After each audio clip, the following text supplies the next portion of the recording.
G'day guys, welcome. Mailbag Preview Show episode, maybe 313, 312, somewhere around there. And it's a very, very special one as we head into the greatest weekend of sport in Australia each and every year.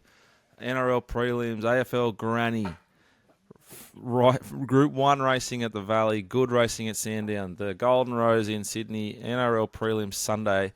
But before that, our man, our guest, part of our team, PharJack, is about to go to war in Perth with Raymond with a D. Phar, welcome to the Mailbag Preview. It's become, I guess, a tradition for you and I to sit down and preview some ponies as you finish off a fight camp. Yeah, absolutely. I think we did it the week of my debut fight in Perth, which would have been 2.5 years ago. And it was it was good to break up the week and get a bit of chat about ponies. And I get to listen to you, so I only have to do a little bit of form, which is good. And then tonight, this just shapes up perfect for me because I'll be quite tired, cutting weight Friday night here. I'll go straight from the press conference to my room, racing.com, Moonee Valley Friday night. It'll be brilliant. I think we've only got 4 meetings left at the Valley too. So That's crazy, isn't it? we need to cherish each and every one. And a little setback personally with the families. You might be able to hear through the podcast. And if you can, I do apologise. I took both of them to Sandown yesterday for a double header of 2 runners. No, all 3 of them I took. And up very late last night, ripping through the Valley. And the Valley meeting is incredibly juicy. There is action throughout it. Do we want to kick off in race 3? You wouldn't quickly touch on Sandown yesterday, would you? Well, if Blakely lets the pony just go a little bit and doesn't let him sort of catch up to him and play with him, 15-length win. Wow. I was the same as Gavin said at post-race. He was a bit nervous when he let them get right up to him on the turn. And I was the same. I was like, but he's holding him. And then once he just gave him a little bit, he went. And then the horses behind were all under, duress. And he gave him a gentle one in the right hand, and he took his sweet time. He's the master of that. It was a thing of beauty. What about the price? You got crunch late. I armed an hard Pistol Pete. Shout out to him. Mailbag.com.au. Let him hold your hand out of the mounting yard. He'll be there Friday night. He steamed into Sean and Deel. He did. I think that's the benefit far of not owning him directly is owning him directly confused me too much to sort of take $3 about him. Yeah. Yesterday. Yeah, it's always hard. I backed my thing. It's on Sunday at Flemington at $1.70 in a 5-horse field with no tempo. But let's not give up there. Oh no, fuck no! It's not panic stations. Yeah, it just changes. It just changes the way we have to do things a little bit in the lead up to the Oaks. But in what way? Well, we missed the place. We might not get a start in the Ethereal now, so we might have to go to a maiden in Ballarat, 2,000 metres, and then go either the Vars or the Wakeful into the Oaks because we wanted to just go Ethereal straight into the Oaks. Yeah, but you'd probably get a start regardless because they won't have enough horses anyway. I loved it, to be honest, from your point of view. It was just a beautiful little barrier trial. Yeah. And all you can do is get a nicer price next time it goes to races. Exactly. It was weird there on Sunday. It feels so weird when the rail's out so far at Flemington. They genuinely ran. They ran like a 15-second furlong for one of the splits in the middle, and then a 14-second furlong for the split after that. And I was just like, I turned around to the boys. I'm like, this is a joke. Thank God it wasn't a Group 1 or the entire racing media tipsters would have just had to throw their toys out of the cot again. They would have hated it. Oh, God. Should we... Oh, my God. ADD's flaring up here a little bit. 1.3 lengths below the all-average class on the puntingform.com.au to the 600 that race. Yeah. Isn't that insane? 32.8 below the class benchmark. That is what that means from a punting form point of view, if you want to nerd out just for a second. That's as slow as I've ever seen. Yeah, it's as slow as I've ever seen. And it means at the 600-metre mark, on average for that class of race, these horses were 32.8 lengths behind the average time that the first horse would cross the 600. The leader of this race was 32.8 lengths behind that horse, hypothetically. Incredibly slow, and yeah, wow. Yep. Crazy. When the Waterhouse horse came out of the race, though, it was always a chance to just happen. Like, Yeah, but man, like your horse has done it's done a 13.82, a 13.72, then a 12.50, then 11.08 for a stayer, 11.14, and then an 11.42. Basically, just it'll never go that fast again in its life. yeah, it was a track. It was a track gallop home in two. Yeah, yeah. Yeah, All right, we've gone great. backwards. We're Yeah, about to go forwards. Far's horse there, Roses. Don't sack it. Don't give up on it. If it does go to a Ballarat 2,000 metre maiden, and you see anything with a 2 in front of it, take that, and hopefully it turns for us. And when we take 2 and we start with $1.06, we get the job done for once. yeah. Sean New Deel, full credit to Jono, full credit to Gavin, and God bless the horse and Blake.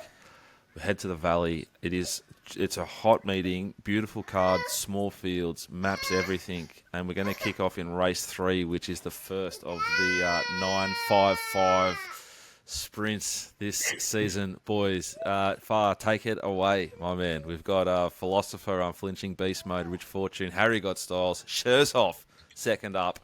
Grand Larceny off a really sexy trial from the Cotton King, drawn 1, Blake Shin. Take it away. Yeah, look, I think Grand Larceny looks really good here, but I'm keen to play a little bit of value. I really like Shersov's trials. Stacky on board.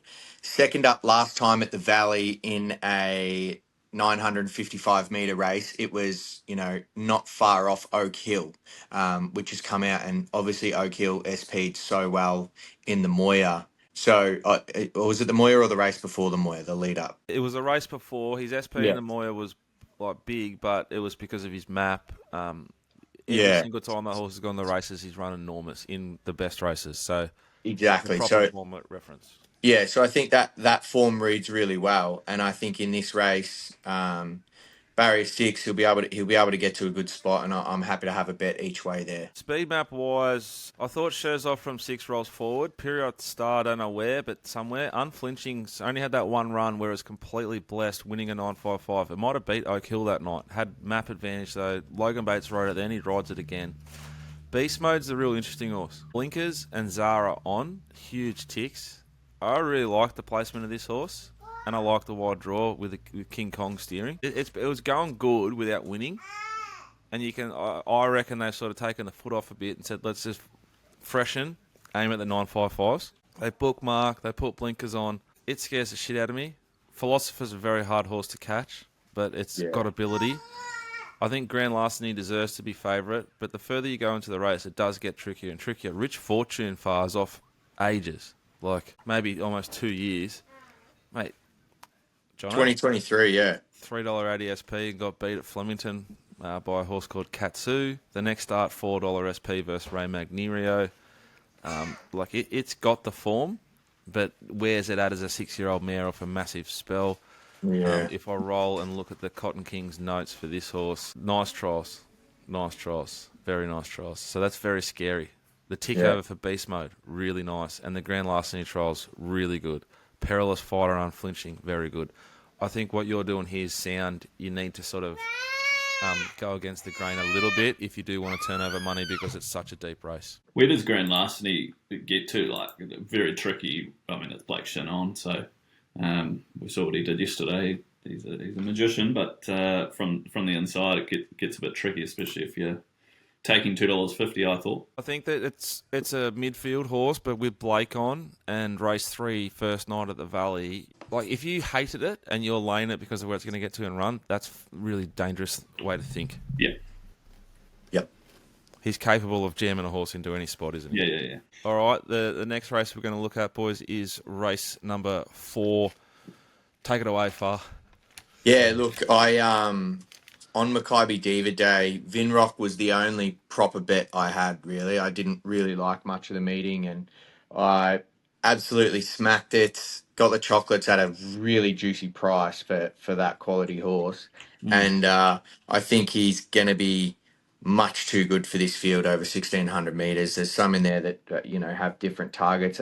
Prestige Olay is obviously a nice horse. There's a lot of nice horses in the race. I just think it's the big dogs versus the guys haven't really seen that big dog yet. Well, under set weights, he's carrying the same weight. He's got 102 rating versus the next highest rate of 72. So it's better than that, Jono. He's got a significant SP edge versus most of them, and he's getting a 2 kilo swing on half of them. That's insane, isn't it? I love the wide draw because it just avoids trouble. Yeah. The horse that's interesting and you got to respect is West of Swindon, who was 3 wide, no cover the trip and super behind it last start. Top of my head, I can't look at my notes because of the chaos here, but maybe $8 SP versus a $3 SP Vinrock last start, but Vinrock's getting 2 kilos off it for beating it. I think like sort of $6 is fair. West of Swindon, it goes outside to inside. You know it's going to get that covered this time around.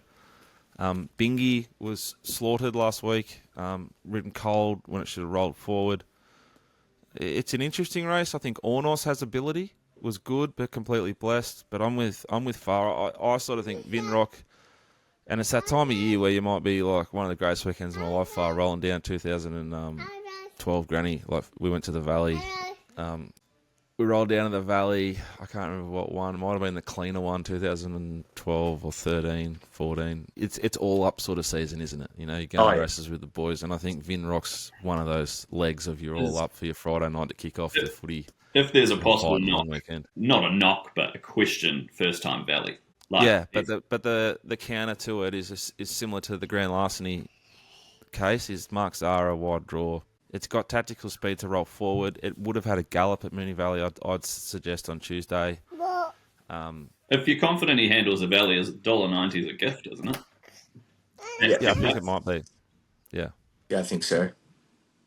I don't see anything coming for anything else in that race, though, seriously. No, it looks pretty good.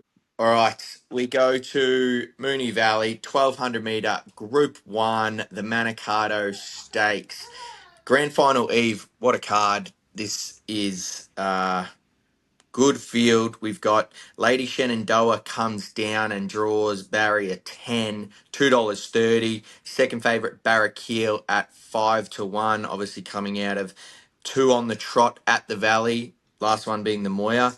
Alabama Lass, who was brave in that race, stayed on very well. Then we go down Magic Time, Skybird, Rothfire, Charmstone, Payline, Amina, and Sir Sway.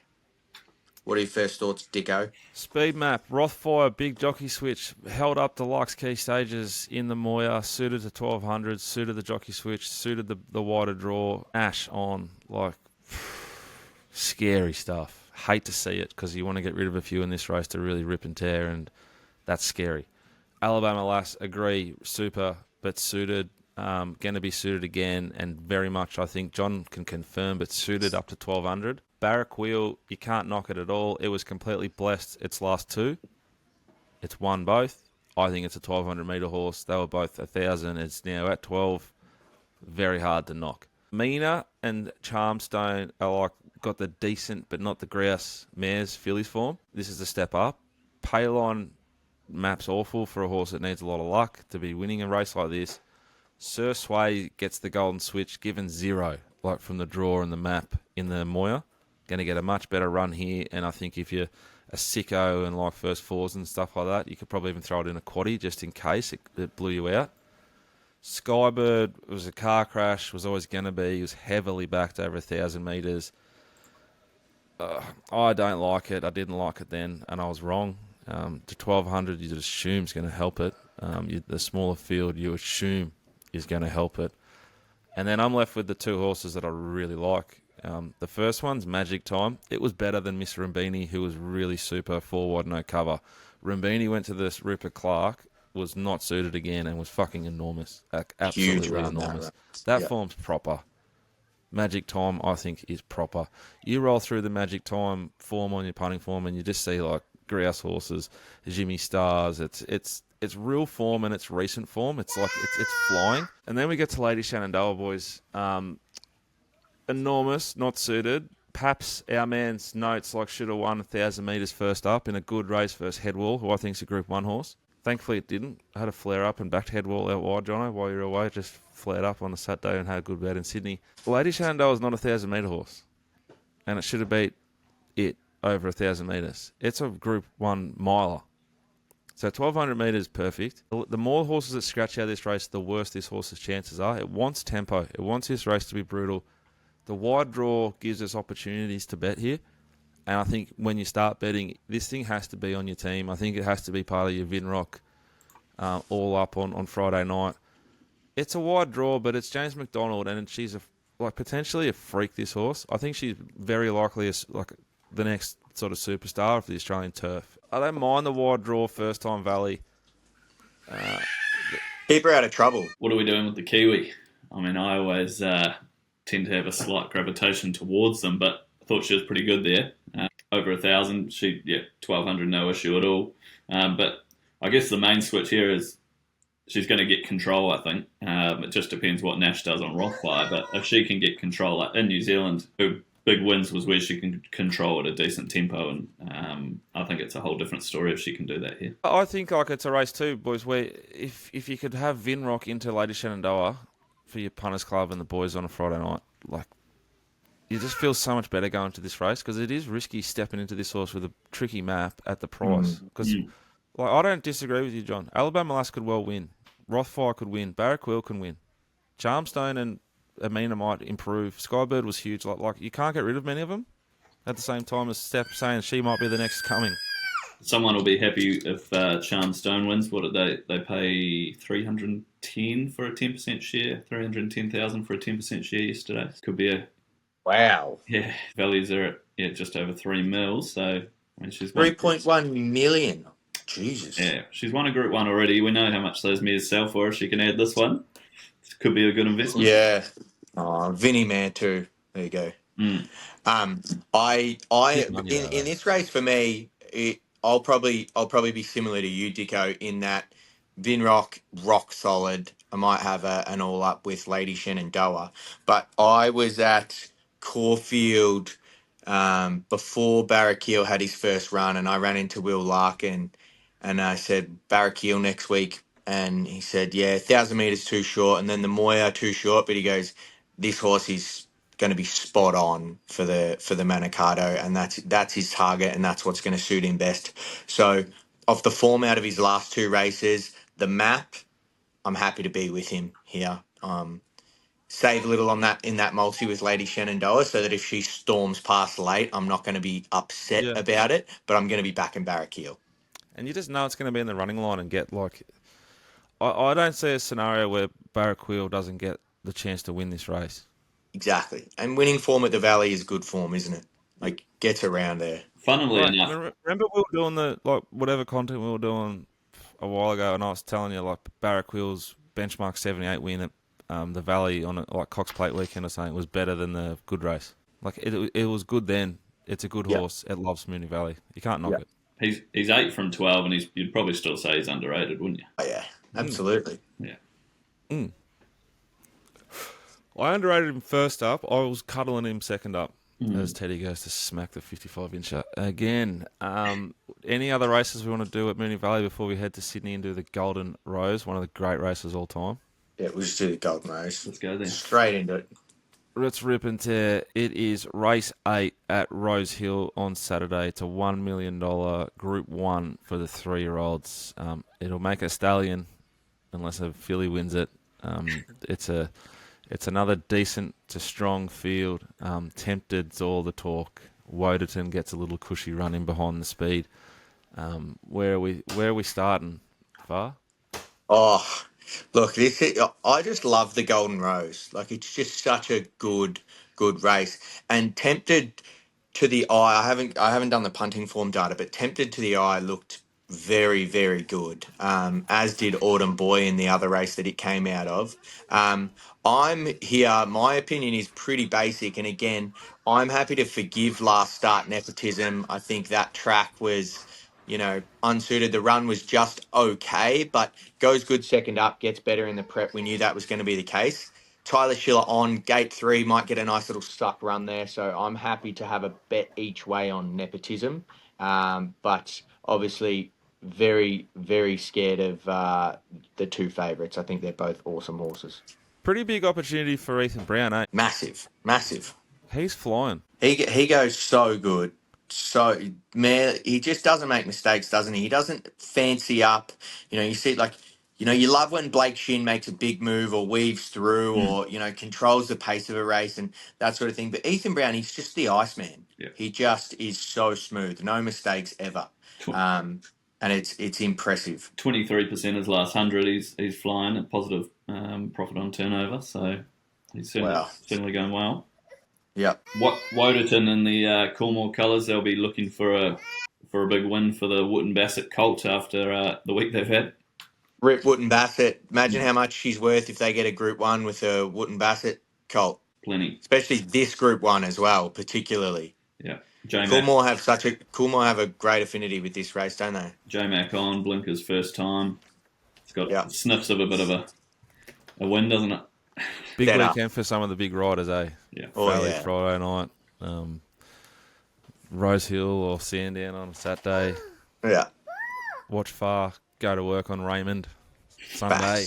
The footy Sunday night. Oh, what a weekend. I found the race tricky. I think that Woderton's a little bit like Grand Larceny Phar, where I want to pen it, but then it's JMac and it's going to just sit there and it's probably going to get a run and it's probably going to peak and it's Waller. And I try and not wear a tin hat at all in racing. I try and avoid being the Scuzz dog, Rob Scurry, as much as possible, but it just does stink of like Colette to JMac, Uncle Chris, Grand Final, tears, and is it by the side that passed away that everyone's like so upset about? Yeah, it's tough to look at. It's tough to look at this. Even that 60s horse that Paps likes was good the other day.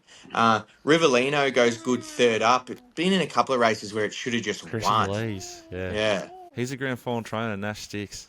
Yeah, it's probably. I think I'm probably, if I had to have a bet, and you never do, gamble responsibly, 100 Woderton just scares me, and it's just things I've seen so many times before that this thing gets a beautiful barrier, beautiful run, and runs a really, really good race. Autumn Boy in 60s, it's probably the secondary sort of form though, isn't it? Yes, I believe so. Yeah. The market respects it though, obviously. Yeah. It'll be interesting to what the market does with Tempted. A big PB first up. They can sometimes fall off that cliff. Flat second up, Philly. Resetter, probably go the Everest, Yeah. What about Angel Capital going the Everest? Who did they just announce? Angel Capital Everest? Unbelievable. Yeah, wild. Unbelievable. It should be running the Cox Plate, I thought. Yeah. Vinny, though. All right, let's talk about the fight. How's the camp been? You're back in Perth where you've gone before, so I assume you sort of got a similar setup. You might tinker with a few things, but staying in the same sort of places, doing the same sort of things to get yourself ready to roll? Yeah, undefeated track and trip here in Perth. I love it here. There's something about the energy. A lot of fight weeks, and fighters won't admit this, right? But a lot of fight weeks is convincing yourself that you feel good, right? It's like it's this mental battle of like, all right, is this good? Am I fit enough? Am I this and that? And you get pretty good at convincing yourself of those things. And obviously, the better your preparation, the better you feel. And for some reason, when I get to Perth, I just have to do no convincing of myself. Like, I just believe it. Like, I genuinely am just here. I hit pads well. The weight comes off well. I just feel good. So I've come in again. I can honestly say I've come off the best camp I've ever had. I've never been fitter, never been more accurate, never been better, and I think this matchup is really good. Raymond Tavares, he's tough. Like, he's a good fighter, good southpaw left hand, but I don't think he's anywhere near me, and I think he's in trouble. Do you reckon the good vibes is partly due to the fact that it's like it's only just coming okay in Melbourne, gently, but not really, and then in Perth it'd just be a lot nicer? Yeah, look, I'd like to say that. It's been 28 and sunny every day here. That's what I mean. Like, yeah, if we get 21 here, you're like, whoa, it's hot. Yeah, and God bless Crown Resorts. They've hooked me up, given me a nice big room at the Crown Towers here, and it is lush. It is so nice. So don't have to stay at the Fighter Hotel, which is nice. And yeah, I just think that last time we were here, even it was raining and shitty, but I still just had a good time. I just love Perth. I don't know what it is.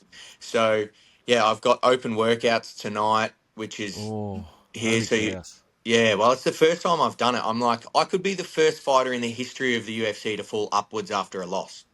Like I've ended up top of the main card essentially. Open workouts, press conference. They're rolling me out to all the media, and they're just sort of saying, look, we're backing you. We're still on the PharJack team. So I'm happy to carry it and get a performance on Sunday that is deserving of that. So weigh in Friday morning. How's the weight come off? Weigh in Saturday morning. I thought you said Friday, then you're going to watch the racing. No. I'll already start a little bit of the weight cut Friday. So I get because you. I weigh in at 6 a.m, so I'll get a little bit off Friday night and then do the majority of it Saturday morning. At least you'll be distracted. That's what you're saying. So you got the Storm. That's what I'm Storm saying. and the That's what I'm saying. Sharkies. You're not sitting there thinking. You're sitting there punting. Yep. Yeah. All But right, no, so couldn't weigh be in happier, Saturday. Dicko. What What's happens that? after that? I got a clickbait headline yesterday. I did an interview and the guy said, "Look, Jack, you're probably one of the only fighters who's can put his ego aside and be intellectually honest." He said, "If you don't win this fight, are you done?" And I said, "Yeah, I think so. I think that's fair. I'll retire if I lose this fight." And then the headline was me. PharJack will retire if he loses this fight. But the actual clip, I was talking to Jono about it before. It's like in my 5 of my last 8 fights, that was the case. It's like it's a career where you're at a crossroads nearly every fight. Am I going to keep going? Am I going or am I not? And that was good. But I would. You also say that with a great deal of confidence. So I'm going to fucking whip this guy. Yeah. So you're incredibly confident, looking good, feeling good, fighting good, and you're going to be betting good Friday night. Fucking oath. $2.50 the all up Vinrock. Jack Jenkins. Vinrock. Ooh, that is. Jesus, our man's short. Yeah, I'm sure. If I'm anything over $1.10, it's value though. Damn it. All right, what time and how do we catch the fight? It's on UFC Fight Pass or free on KO. It'll be on ESPN. On Sunday, the main card starts at 12. I'm third up on the main card, so expect me anywhere between 12:30 and 12:45. I cannot wait. Yeah, really, really pumped for you. Glad that it's going so well. You're looking good. You're feeling good. You're sounding clear. You sound smart. Yeah. And I'm very, very excited for you. We're wishing you all the best, my man. And thanks, boys. Hopefully we can build a bank for you mentally and vibe-wise Friday night. My mate here, Pross, he's one of my cornermen who travels with me everywhere. He loves the ponies too, so he will be sitting in this room enjoying the night. You tell Pricey, Dicko's just decided he's going to go through the valley an extra time now just to get He's going to. He's laughing here. He loves it. I've had a dark little run of really nice bets and no results. Yeah, I know. It's going to turn, and it's probably going to be Friday night. All right? All right, let's do it. For you. Wish we Thanks, could be boys. there. Go well. Fight hard.